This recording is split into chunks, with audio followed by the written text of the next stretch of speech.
Who is this guy? What's he doing here? Hey guys, welcome back. If you're new, my name's Nicholas, and this is Investing Against the Grain. For those of you who know who I am and have been part of this channel and my journey through all of this with Tesla and investing, help me out. I'm back from my little vacation, my hiatus from YouTube. So help me out. Hit the like button, hit the subscribe button if you're not subscribed already. But if you are, hit the like button just to help this gain some traction. Let people know, I'm back.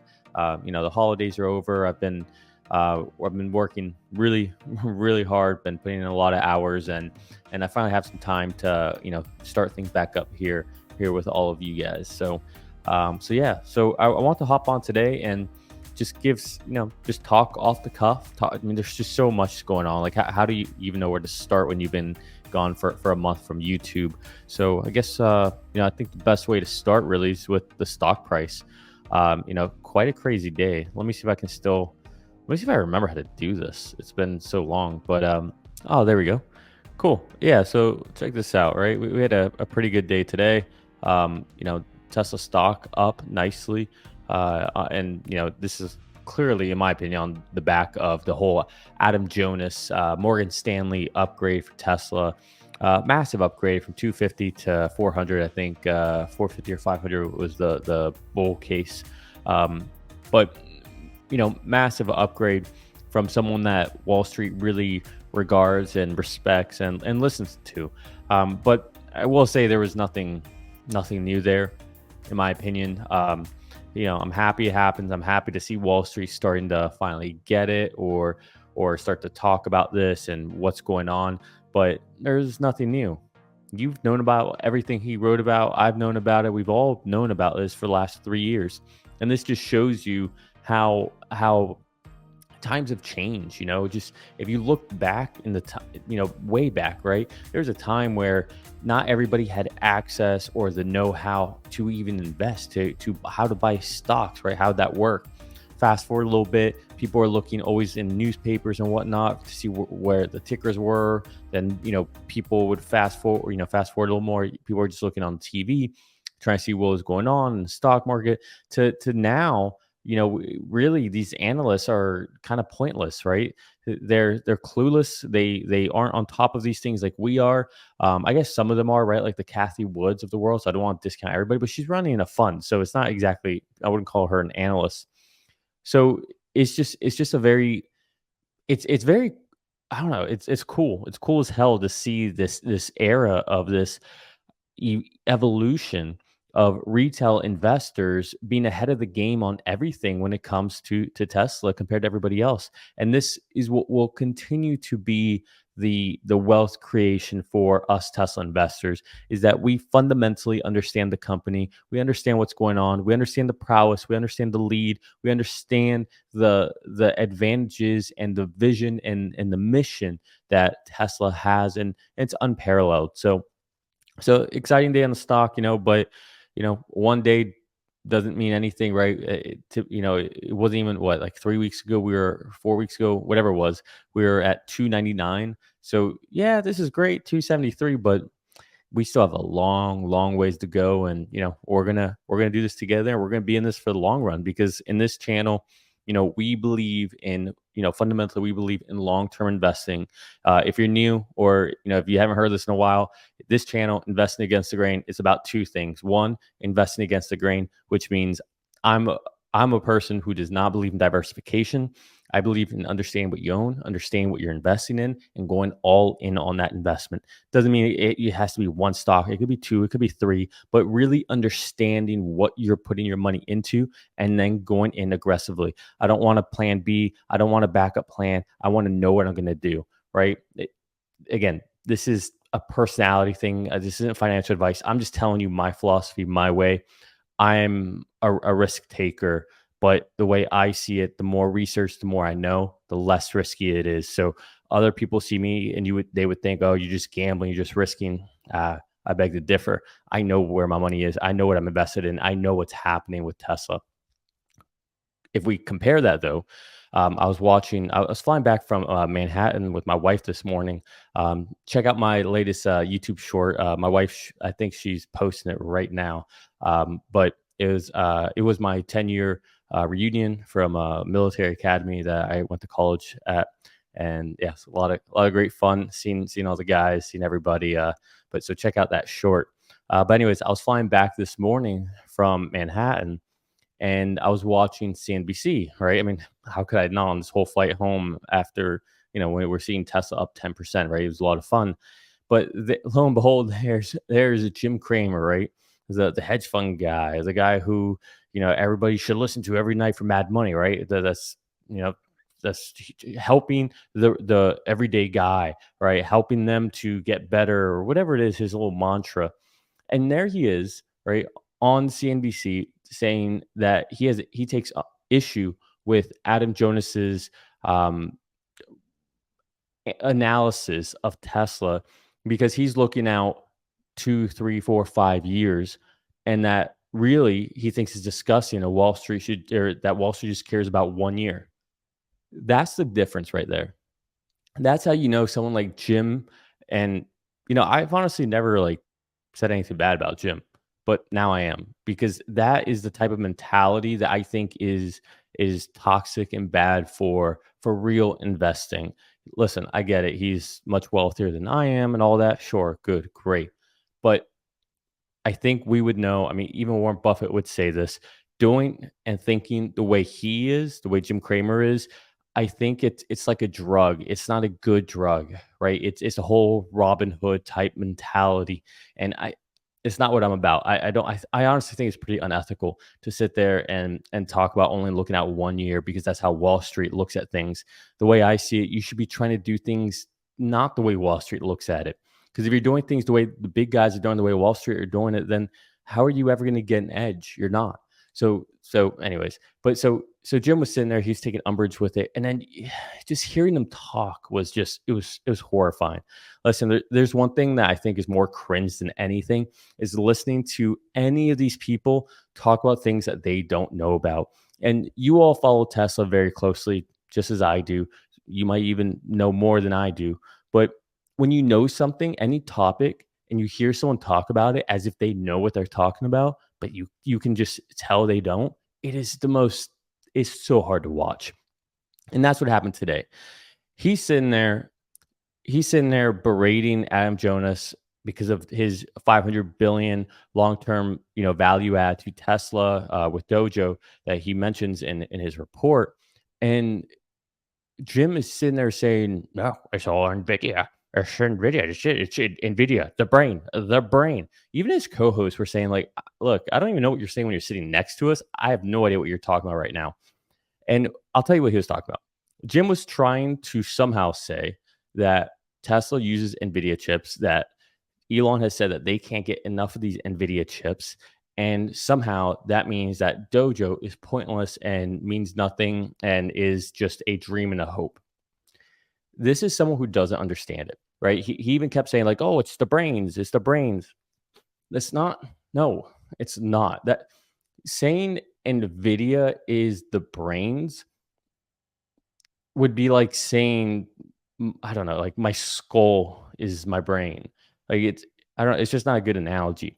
And even then, what, like, he doesn't understand scale. He doesn't understand why we need Dojo. He doesn't understand what we're actually using the NVIDIA clusters for. The A16s, the H100s. Like he doesn't understand what we're doing with these, why they have them, and why it's so important. It's just so clear. I mean, listen, again, I like him, but again, Gary Black, you see the same thing. I'm sitting there on the flight on Twitter, seeing Gary Black saying, "Well, why doesn't Tesla just drop the FSD price to $50 a month so they can get all this information, all this data?" Again, see, this is someone who doesn't get it. They don't understand. Tesla doesn't need FSD drivers to get good signal on what's going on and what's working, what's not working, right? All Tesla has to do is run in shadow mode. And it seems like he doesn't get that. And what Gary was saying, well, don't we need the disengagements? Yes, disengagements help. But what Tesla also does is they will run it in shadow mode. They will look for certain scenarios and they'll see the delta, right? Hey, the human did this. We would have done this in shadow mode. Where's that delta? Where's that gap? and that's what we use as signal, right? And that's what we can iterate on. It's not like Tesla is taking in and using all of the footage, everything that's happening, for training the neural nets and training beta, right? That's not how it works. At this point, they're looking for very specific use cases, right? Like the V12 live stream that we did with Elon, right? They'll go and they'll look for that type of specific case. They'll call out to the fleet for it. They'll get the feedback. They'll use it. They'll properly annotate the video, make sure it's good quality, make sure it's a 5-star Uber driver, and they'll use that to iterate on the neural nets, right? They'll use that to train. So it's just painful to hear these people talk about this stuff. Anyways, I digress. The point really here is to talk about how exciting this is. Listen, I think Wall Street getting this, while I think it's inconsequential on some points because like we've all gotten this, right? We've all known about this. There's nothing new here.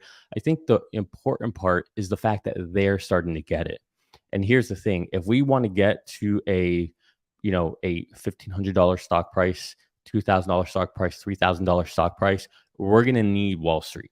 We're gonna need them to get it. We're gonna need them to join the party. So that's what I'm excited about. I don't think there's anything new. There's nothing revolutionary. We did not learn anything that we didn't know if you follow Tesla. However, other people, that was signal for them. They see Adam Jonas, Morgan Stanley, like, oh, okay, maybe we should be taking a look at this.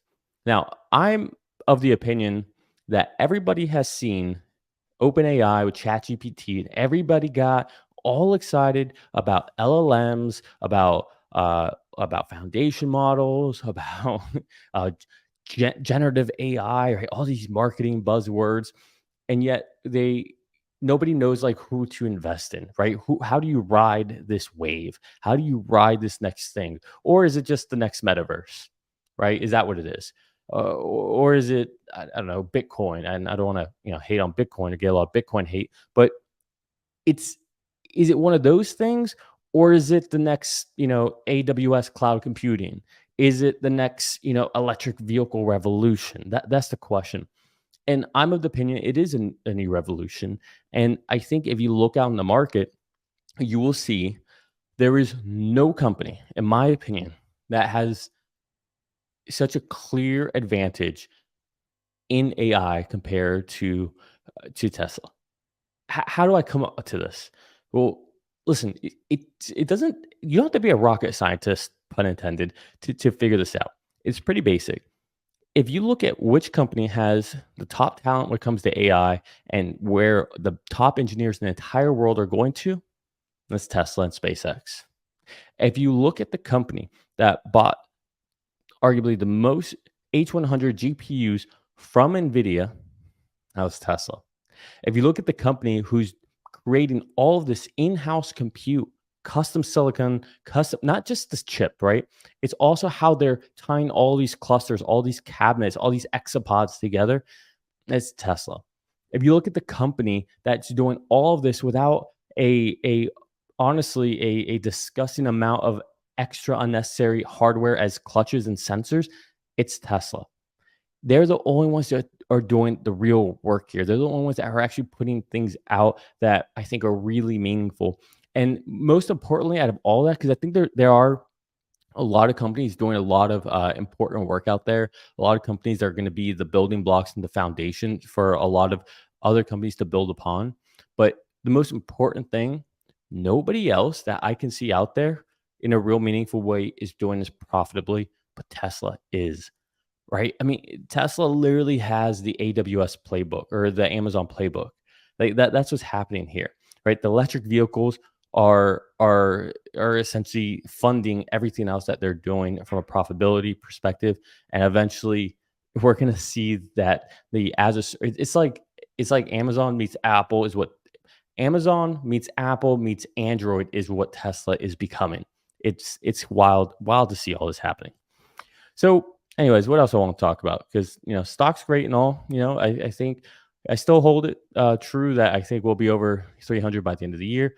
We'll probably be like a 350. I would imagine. We still have Cybertruck, potentially FSD 12. Maybe new Gigafactory gets announced. whatever other good news, CPI is coming out this week. So let's talk about that for a second. The economy. We're in a weird space right now, right? So the Fed is very data dependent. Um, I I'm pretty sure no matter it would have to be a really, really bad CPI, PPI, for them to raise in September. But I think that they are probably gonna be done. I think they're in a patient wait and see mode now. They may already have decided that they're done, but they don't wanna say that out loud because that rhetoric will get people too excited. So, what's interesting, though, is that we're seeing that oil, energy prices are starting to go up. And this is creating a false flag on inflation. Don't get me wrong, it's real. It hits people in their pocketbooks, but there's nuance to this, right? Because it's somewhat artificial. The Saudis, OPEC, they are doing this intentionally, right? They're doing this intentionally to get the price of oil up. They want to be able to make more money off of the barrels that they're producing, they're pulling out of the ground. So it's a weird spot to be in. It's not actual inflation in a way, right? It's not happening because of true supply demand. It's artificially happening because artificially we are not we OPEC is cutting supply, which if there's less supply and you have the same amount of demand, well, prices have to go up. That's the way it works. However, that interestingly enough benefits Tesla. So hey, if oil prices go up, gasoline prices go up, more Teslas get sold. You know what else helps Teslas get sold? And what is going to be just, again, not great for GDP, not great for inflation when it comes to car prices, but when there's a UAW strike, right? That's going to sell more Teslas. And that's going to be very interesting because all we're seeing it's so interesting. All we're seeing is that these auto manufacturers, the big three, Stellantis, GM, and Ford, they are union. They have union workers. Okay, and if you've ever been a part of a union, I have. Uh, for a whole total of a month and a half, I was in the union, and the way it works normally, I don't want to speak for all unions because I don't know about all unions, but normally the way it works is that you work for the union. You don't work for the company. And that's a very important distinction, right? So, what's unique about this, though, is that when you work for the union, there are certain things you don't get. You don't get stock options, you don't get RSUs, you don't get ESPP plans, right? You don't get certain benefits that you would if you were a direct employee. This is where Tesla has an advantage. They can pay their employees less on a hourly basis or on a salary basis because they make it up with stock options. This is something you see throughout Silicon Valley. All right. I've been working in Silicon Valley companies for a long, long time.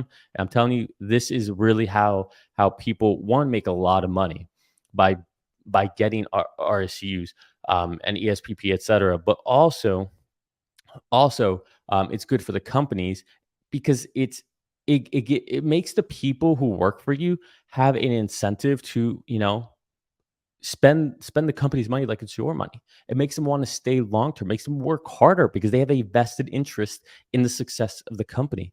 But when you're working for a union and you work for the union, not for the company, it's not exactly the same. So GM for Stellantis, they can't have that same structure because they are unionized. So it's a very interesting dynamic.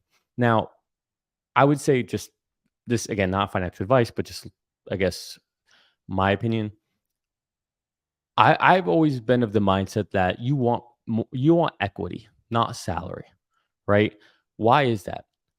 Now, there's risk with everything, of course, right? Your salary may be guaranteed.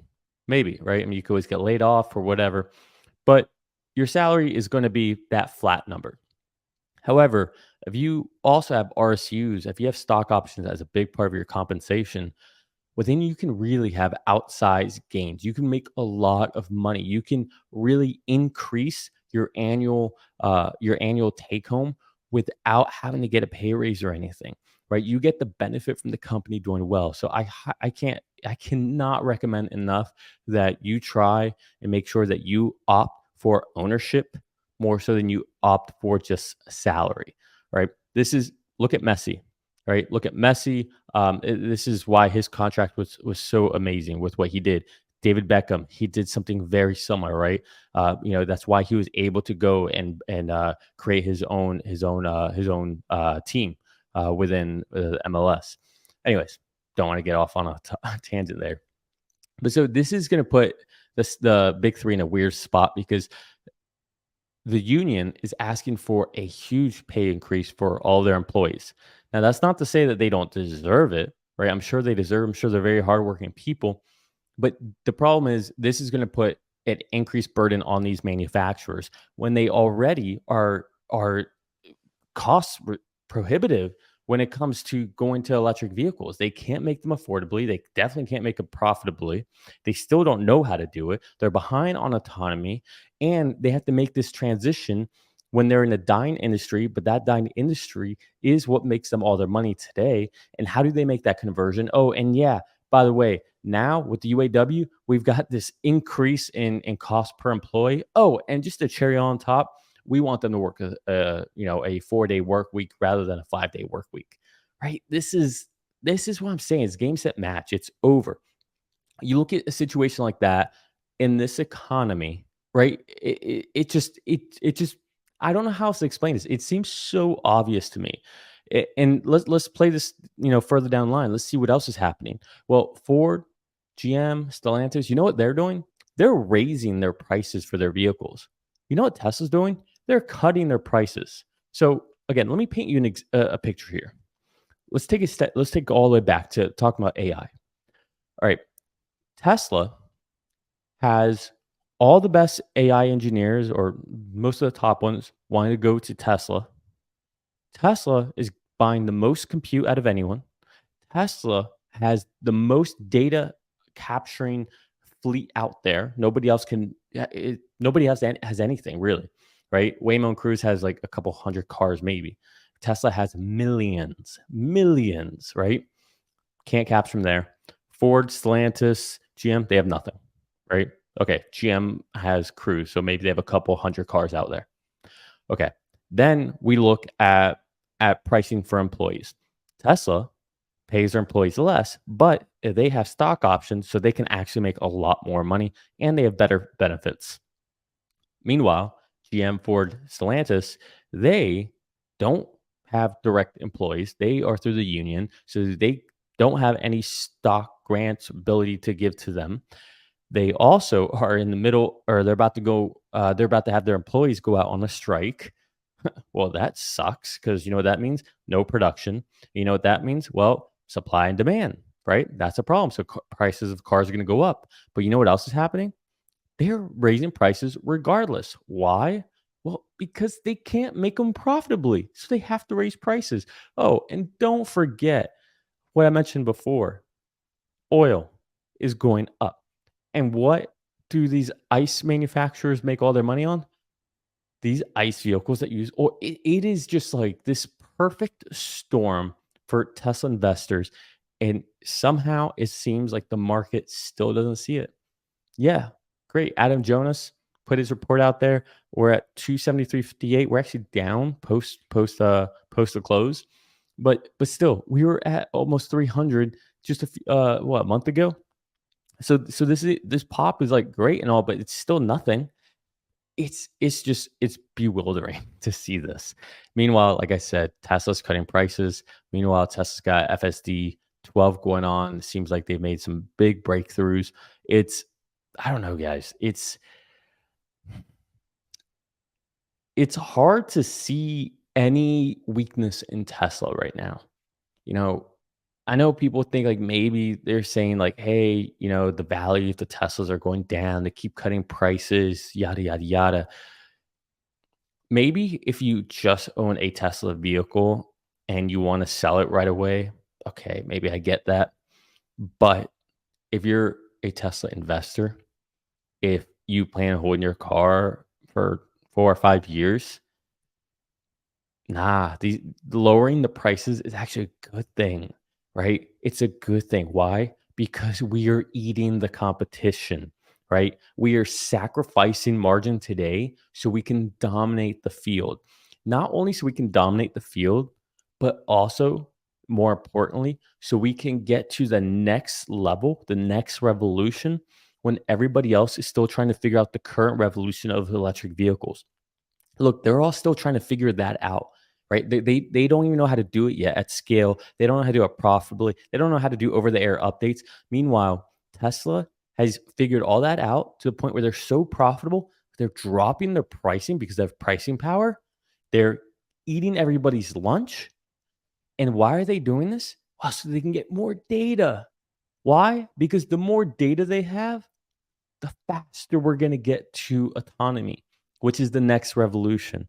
And everybody else is just still out in the corner playing with their stick and stones, and Tesla's out there with a stick of fire, right? Like that's the difference here. Tesla already has fire, and they're inventing the wheel where everybody else is just sitting there, playing with hammers and a stick. Like that's like how much of a gap this is. All right, so I kind of deviated from talking about the economy. Um, Look, it's going to be interesting to see what the Fed does here. It's going to be interesting to see what these numbers are. I think we're going to continue to see core CPI come down. We'll probably see. I mean, I don't know if oil is going to trickle through just yet. Maybe part of it will, but even with core CPI, keep in mind when you strip oil out, you still have oil that influences everything, right? Oil is still going to influence things like airlines, right? It's still going to influence transportation, containers, ships, etc. So oil, even though they strip out, just the energy costs, all these other things, even on core, still have a tinge of those oil prices jumping up affecting them. So it's not the best measure. What'll be interesting though is to see how much of the housing data, the housing inflation starts to show that subsiding, especially from a rent perspective. But we'll see what happens. I mean, honestly, I think inflation is over at this point. It's just about having enough time to go by so that these numbers look good. But we're seeing point two, right? Point two is what we keep seeing on all these readings. And it's just going to be a matter of like lapping, the previous year, right? Because if you take point two and you annualize that out, that's a 2.4% inflation. And that's essentially right where the Fed wants to be. Trying to hit a perfect 2% really doesn't make any sense. There's no use of destroying the economy for that, especially when we just saw unemployment tick up, which, normally unemployment ticking up and, kind of skyrocketing is the last like domino to fall before you're in a big recession. So we'll see how they balance all of this out. All right. I know we're going a little long in the tooth here, but it's been a while, guys. I missed you. So, we got a lot to talk about. Again, I'll do another video tomorrow. I got some other things I want to talk about, but I'll leave you with this. Listen, I'm really excited about this Elon Musk biography coming out by Walter Isaacson. It should be arriving tomorrow. I cannot wait to get into it. I may have to, I may not be home to receive it right away, so my wife might start diving into it before I do. But my plan is to try and have the book finished. She'll have it finished before I do. She's just such a faster reader than me.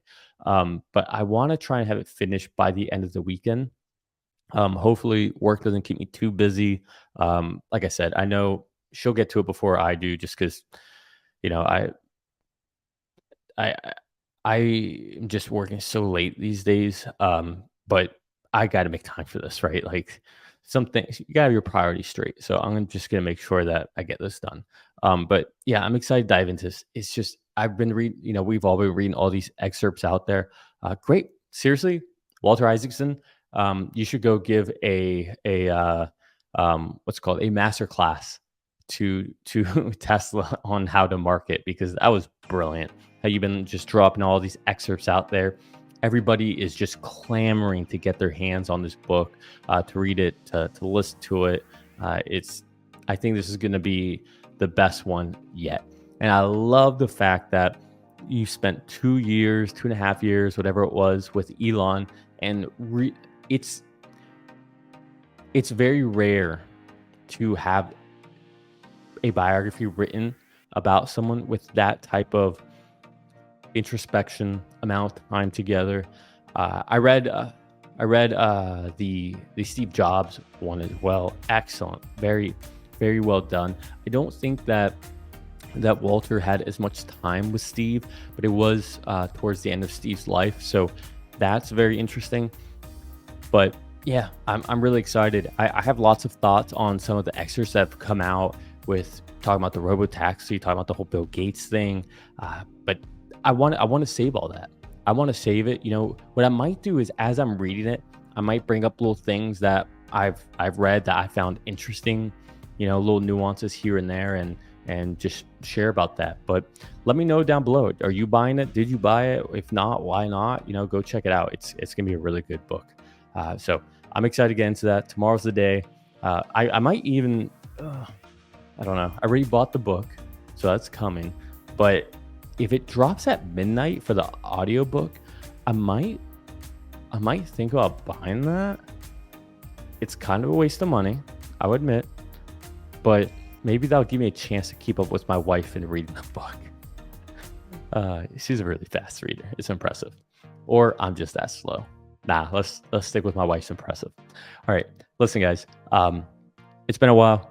I'm happy to be back. I know this was a longer one. We'll definitely dwindle these down to shorter episodes. But this just felt good. Feels good to be back. I take this as like it's kind of like getting a big hug. Getting the rust off, and yeah, let's get back to it, and let's get TSLa stock rolling here. So we'll leave it there. Thanks for watching, and don't forget, hit the like button, hit the subscribe button, ring that bell. Love you all. Peace.